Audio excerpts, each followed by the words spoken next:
In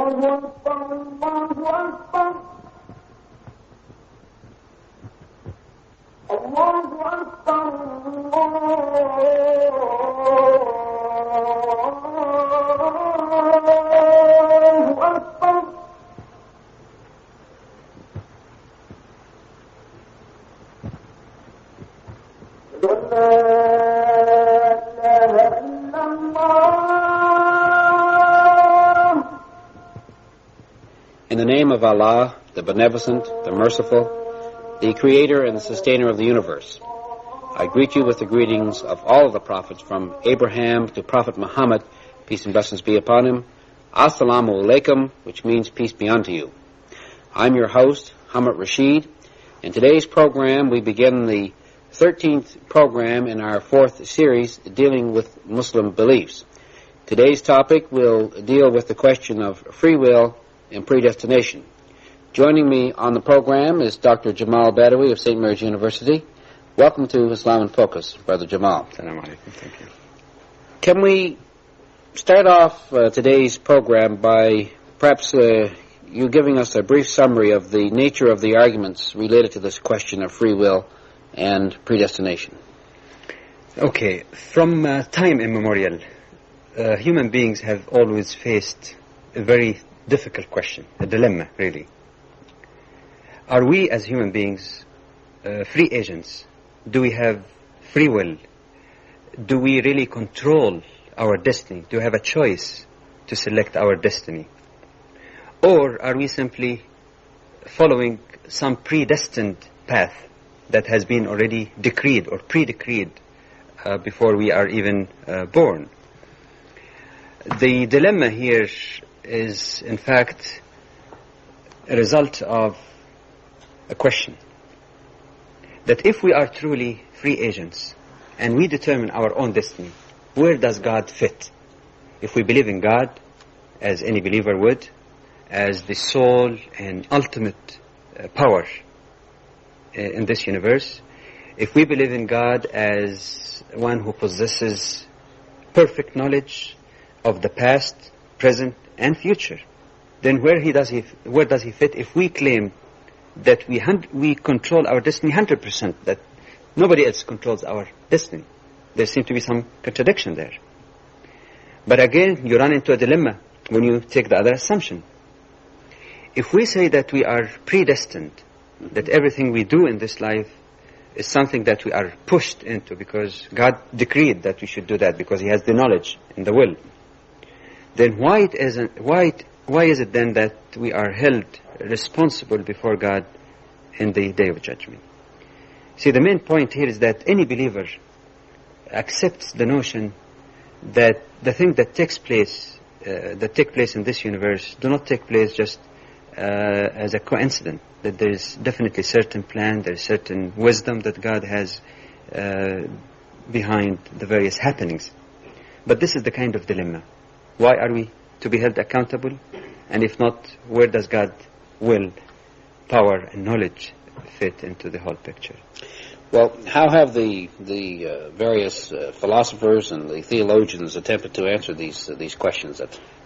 Well, that's a big question. In fact, the books of philosophy would be full of all details. I do not purport to go into this confusing details. I think at the expense of oversimplification, let me put it in a way that I hope everybody will be able to follow without too much difficulty. Mm-hmm. But basically, they seem to have been two extremes in answering that question. There are those who held the view that we as human beings are totally free agents, and that if God has any knowledge of our deeds, it is something that comes after the fact. In other words, we make our choice, we determine exactly what we want to do.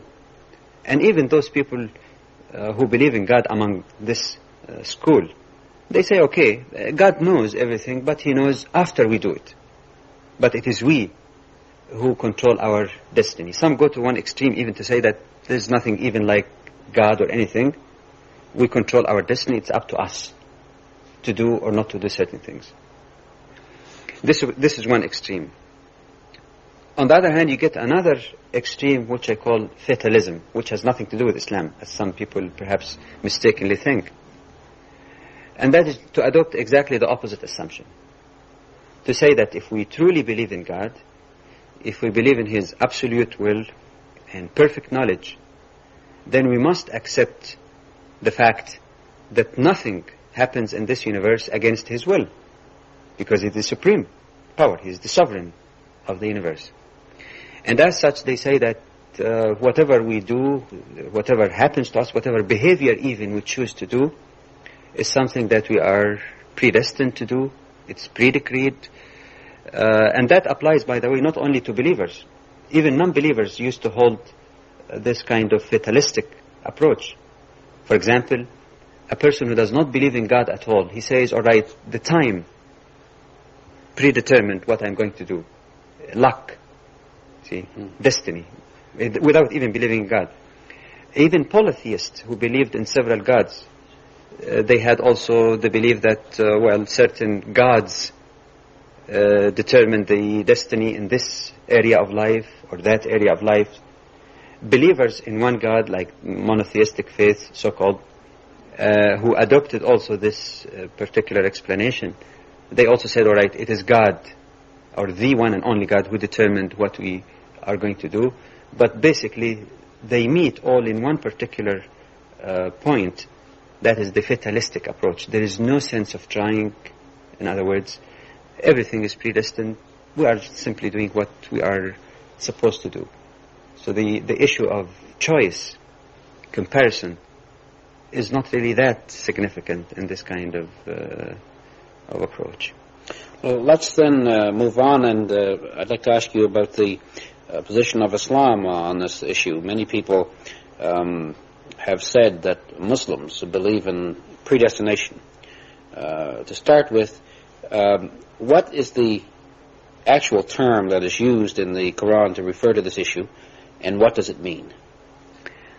Well, I'm glad that you're bringing things to original, because there is a great deal of confusion when people depend on English translations about various concepts and principles of Islam. And many times the errors even is committed by Muslims themselves, who are not totally aware of the full implication of some of the English terms, at least the connotated meaning that goes with the term. Most often people talk about this as a Muslim belief and put it in the term predestination. Predestination. Well, while technically this may be correct in one sense, but when you talk predestination, most people get the distinct impression of fatalism.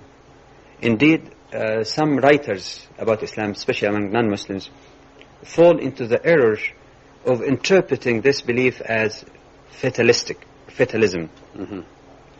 As such, it's very useful to go back to the original term that appears in the Quran itself about that subject, find out where the word came from and what exactly does it mean. The Islamic term for this subject, free will, is qadar. Qadar, like K-A-D-A-R, qadar. And when you go to the strict meaning of the word, qadar means measure. That is something in due measure or due proportion. It also means judgment. See? Let's take the word measure. If you go back to the some of the verses that appear in the Quran using that term, you find that it has no connotation, as some people think, with fatalism. Example, one verse in the Quran, it says, "Inna kulla shay'in khalaqnahu biqadar."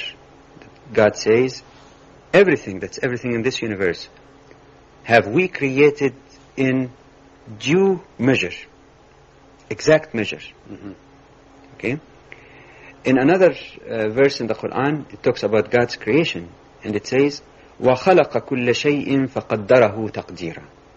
That is, God created everything in due proportion. There are plenty of other quotations in the Quran that again follows the same kind of line. For example, when it says, وَالْقَمَرَ قَدَّرَهُ مَنَازِلٍ.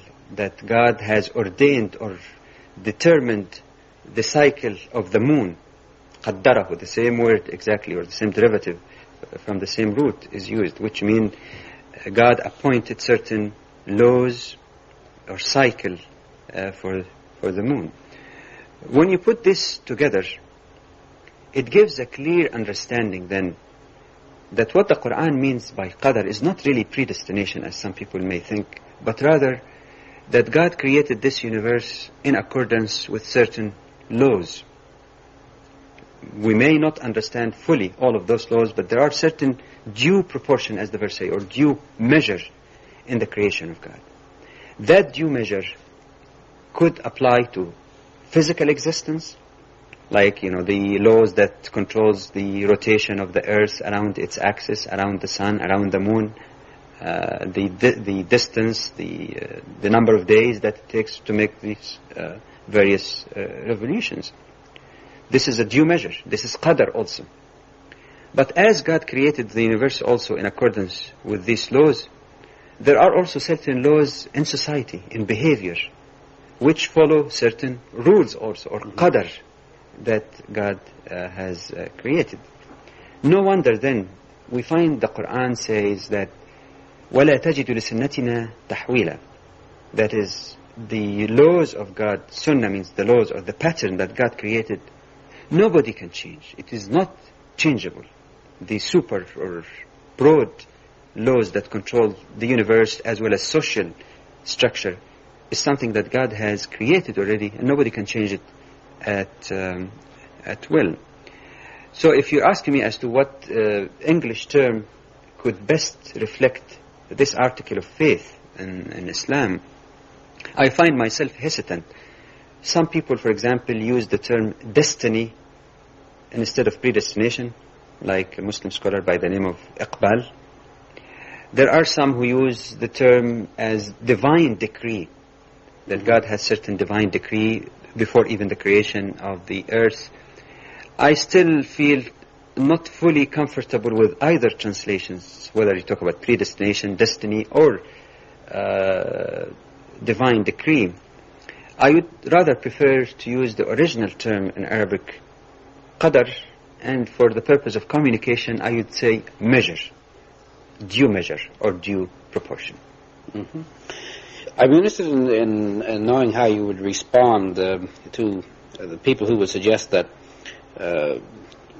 if our destinies are known to God, why then are we punished for our deviations? Why does He punish us for our deviations? I'm sure some people would raise that question when we talk about this particular subject. In other words, why are we held accountable if God controls everything? Right. How would you respond to somebody who would make that statement? Okay. On one hand, it is erroneous to say that anything in this universe happens against the will of God, or else He would not be God. His omnipresence, omnipotence would be really negated by this. But on the other hand, it is also erroneous to say that any evil deed that we do, we blame it on God and say that's His will. I think the confusion can be cleared by making a distinction between two separate aspects in our lives. There are certain aspects of our life for which we have some control, we have some free will, and there are other aspects of our lives where we don't have any control. And maybe that removes the confusion. You see, the mere question, when people say, are we free agents or are we predestined? The very fact that the question arises is a result from the fact that in our observation of what happens, we feel that some aspects we don't have free will, in some aspects of our lives we do have a choice, or else the question would have not risen to start with. Yes. So the distinction then can be made in this way. There are aspects in our lives where we don't have any control. Example, you don't control when you're going to be born. You don't control what color, complexion of your skin will be. You don't control what your features will look like. You don't control how your heart is going to beat. All right? We don't have any control on these things. But are we held responsible for that? The answer is no. God, out of His justice, does not hold us responsible. He doesn't come to us in the day of judgment, why you were born short or tall, or where you were born in this day, or why your features look like this or that. We are not held responsible for that. So what's the protest? Actually, it's out of the mercy of God that we didn't have much control over these things. Because, in one sense, if we do control, for example, the operation of our hearts and livers and our digestive system, then what happens to us when we are asleep? How can we keep our heart pumping the blood in our bodies? So it's out of the mercy of God that He relieved us from having control over these basic natural functions. We are not responsible for that. But on the other hand, this does not negate that there are elements in our lives where we do have control, where we can have a free choice. Nobody can convince me by any argument that I don't have a free choice between taking a gun and going and murdering somebody, and between taking bread and food to somebody who's hungry. I could do good and evil. I do have freedom of choice. I do have the freedom as a human being to believe in God or to say there's nothing like God. It's up to me. As human beings, we do have the free will to accept, to follow the path of God, His moral laws, the kind of duties and responsibilities He's assigned to us, or we can say, I don't care. I'm doing only what I like, what I think I want. Only in this second aspect or second sphere where we have some control are we held accountable. So this distinction, I hope, would make it logical and easier to distinguish between the areas of no control and the areas where we have control, and as such we are held accountable. Just to pursue this point or this question a little bit further, some people might still argue that the Quran itself states that it's God who guides us. So they would say, if God didn't guide me to be good, why then does He punish me if I'm bad? Okay, I think the question is quite common and interesting. But the same people who ask and say, why, if God didn't guide me, why does He punish me? If they happen to be good people and are rewarded in the day of judgment, they don't ask the opposite question. Yes, right. See, they don't say, for example, why does God rewarded me or put me into paradise if He knew that I'm going to do that? See, that's the reflection of human bias. You want to have your cake and eat it. But okay, let me approach this again in terms of explaining what guidance means. Just like we were explaining also two spheres of life and how they relate. When you talk about guidance also, it could have two meanings. And I'll give you the evidence also on that from the Quran itself. One meaning of guidance is to point out the path, to show the path. The other meaning of guidance is to help someone who has already chosen that path, to take him or her, let's say, by the hand, literally, to help you more once you have made up your mind. Let me give you a very simple example, and I don't mean to make that similitude because we shouldn't make similitude with God, but it just gives us in a very approximate sense what that really means. Suppose you get lost somewhere on the highway. You're looking for a particular destination to go to. Mm-hmm. You go to a cop, policeman, standing there, and say, sir, can you tell me how can I get to X town? And he tells you, okay, you drive 3 blocks down the road, there is a stoplight, you turn right, and then you turn left again at the first stoplight, you go for 4 blocks, and you hit highway number X, straight until you see the sign of that city or town. Okay? He provided the guidance already. He pointed the way. Now, people could react differently to that fellow. Somebody would look at the policeman and say, hey, what do you know? I don't believe you. Mm-hmm. Policeman probably will shrug his shoulder, more or less say, all right, I've done my duty. I pointed the way.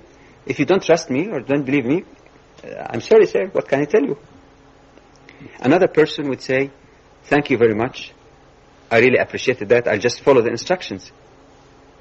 Noting that the person really is appreciative of the guidance, the policeman might say, hey, wait a minute. I'm also going in that direction. Why don't you wait for just a couple of minutes? I'll finish my round here. Just follow me. I'll take you there. I'm going there. Which means that the policeman is getting out of his way even to help you more because you chose to follow his instruction. Now, I hope nobody would mistake me to liken the policeman with God or anything of that sort. But like I said early, without meaning to have full analogy, in a way also we can say that one level of guidance was provided by God to all human beings, regardless. There is no discrimination or distinction on that basic level. And that is to point the way to us, to show us the path of truth and falsehood. How? Various ways. First of all, within our pure instinctive nature, God has inculcated in us the knowledge of truth and falsehood, good and evil. Like the Quran says, وَنَفْسٍ وَمَا سَوَّاهَا فَأَلْهَمَهَا فُجُورَهَا وَتَقْوَاهَا. That God has created our souls, our selves, in the best possible fashion and inspired into each soul the knowledge of good and evil, right and wrong. Even before you hear any preacher or prophet, we know that from our creation. That's one source of our responsibility. Secondly, God has endowed us also with intellect. Not to consider intellect as the antithesis or the opposite of faith, but to use the intellect as confirmation of faith. We have to use that intellect, and that intellect also would show us, in addition to instinctive feeling, natural, innate nature, would show us also the right and wrong. But beyond that also, He has given us guidance through prophets and messengers that He has sent throughout history. With those prophets, He sent holy books or scriptures to show us the way. So each human being, regardless, has received one or more, or I should say even two or more of those sources of guidance. There's no distinction there. But it is up to us. There are some people who say, all right, I don't believe in God, I don't accept scriptures, I don't accept this, I don't accept that, and are bent on evil, bent on crookedness, bent on selfishness, let's say. Well, what can you do? These people did not choose the right path. How could they blame God for their own infractions? On the other hand, those who choose the path, God will give them additional support, additional help. The Quran put it very succinctly. It says, وَالَّذِينَ اهْتَدَوْا زَادَهُمْ هُدًى. Those who are guided or accepted to be guided, God increased them in guidance. That is because they have taken the path of truth. God increased that guidance. In the second chapter of the Quran, it also talks about the Quran being hudan lil muttaqin, guidance to those who are God-fearing. So once we develop the attitude of knowledge of God, of fear of God, not fear being scared, but trying to please God, then our hearts will be open to the inspiration and benefit of the scripture. Otherwise, we won't get it. So in that sense, then we could say that there are two levels of guidance. If you want additional help, you've got to take the step. In a beautiful saying that was narrated by Prophet Muhammad, peace be upon him, it says that when a person gets closer to God by 1 inch, God will get closer to him by 1 yard. If a person gets closer to God by 1 yard, God will get closer to him 1 mile. Which means that once we take the step, we accept the instructions and try to follow it in our lives, we get additional blessing. But everybody is guided in a sense of being inspired the truth, regardless of his own response. In the 5 minutes or so that we have remaining on the program, I have two other questions that I want to touch with you. Firstly, I want to look at this question of suffering in the world. Many people ask the question of, how does, with all the suffering in the world, how does that fit in with the notion of God as a merciful God? The biggest problem that we face here is that we sometimes try to judge God's wisdom by our own human standard. That's where the main problem really lies. Let me show you first that as human beings, we are not capable of making judgment on something that is beyond the capacity of our intellect. As human beings, how do we define evil? We are biased from one individual to the other and from one point of time to the other. Example, when the rain falls, it may be regarded as good for a farmer who benefits to get his vegetation grow, it might be regarded as evil from someone who was intending to go for a picnic. See, as human beings, we differ even on the very same act as to whether it's good or evil. Even at different points of time, we have different views. If you're driving to Halifax International Airport to catch a flight, for example, and there's a traffic jam and you miss the flight, that's evil. You regard that as evil because you missed the flight. It's too bad. A few minutes later, if you hear that the plane that you're supposed to take crashed, you say, that was good that I missed it. The evil becomes good just in a minute. So as human beings, when we judge what is good and what's evil, we are biased by our human nature. Of course, we cannot get out of this human nature, but we cannot be so haughty or arrogant so as to question God. Why did you create this? Why did you create that? The Quran puts it very clearly. لا يسأل عما يفعل وهم يسألون. God is not to be questioned about his decision, his wisdom. But you as human beings, or they as human beings, are to be questioned on their own deeds. It doesn't mean, of course, that we are not supposed to think at all about some of the possibilities of why good and evil exist in this world. One possible explanation that some people, for example, give is that if there was no evil, we would have not known the good. If there was no sickness, we'd have not appreciated health. If there is no death, we'd have not appreciated life, and so on. So in a way, this could be only partial explanation, but one has to be very honest and frank, that above all, the ultimate judgment about the wisdom of God is not up to us. But definitely, there must be some higher level of wisdom that exceeds and supersedes our human wisdom. Many times, we discover that things that we used to regard as evil for centuries may turn out to have some good. Many times people say, why did God create insects, those ugly things? Yes. Right? But later on we discovered that insects do serve certain purpose in terms of pollination or whatever other purposes. And there's some balance that we may not fully understand. But we have to approach it with humbleness to God. In the 2 minutes that we have left, I wonder if you could just comment on the effect of Muslim belief in Qadr, or measure, on his or her attitudes and behavior. Okay, first of all, a Muslim belief in Qadr does not mean that there is only one Qadr or one measure. As I explained that before, it's kind of laws of God. And laws actually could be in the plural. Example of this. Sickness could be regarded as Qadr, as a destiny.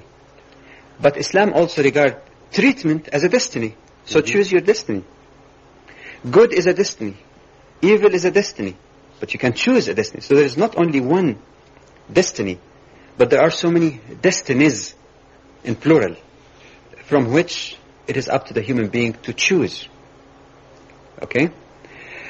So once the Muslim have this belief that God has created all those destinies, then he directs his or her energies and attention to try and understand those destinies and choose what is more appropriate and what is more useful. A second aspect of that is that the person would not be over anxious and have much anxiety about what's going to happen to him or her. The person should try his best, like we said before, to select the right destiny among the various destinies available. But if the result turns out to be different or contrary to what the person really wanted or hoped for, then a person would not be broken-hearted and say, oh, I wish I did this and that. Oh my goodness, if I didn't do this, such and such thing could have happened or could have not happened. Because once you get into this line, you're always in a self-recrimination type of state, which is very difficult to be productive with. That's why the Quran, in conclusion of the question, for example, in chapter 57, in verse 23, it says that ما أصاب من مصيبة في الأرض ولا في أنفسكم إلا في كتاب من قبل أن نبرأها.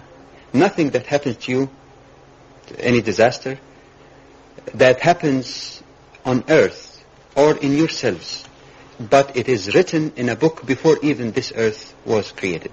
So that leads the person to accept the decision or what happens to him after, of course, after trying his best, first of all, to avoid negative things, and after trying his best also to deal with difficult situation that he's facing, but leaving the result to God after exerting effort. Thank you, Brother Jamal. That's our time for the Islam and Focus program today.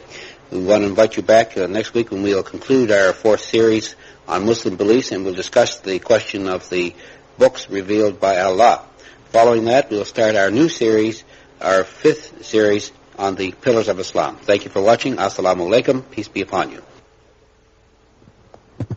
Allahu Akbar, Allahu Akbar.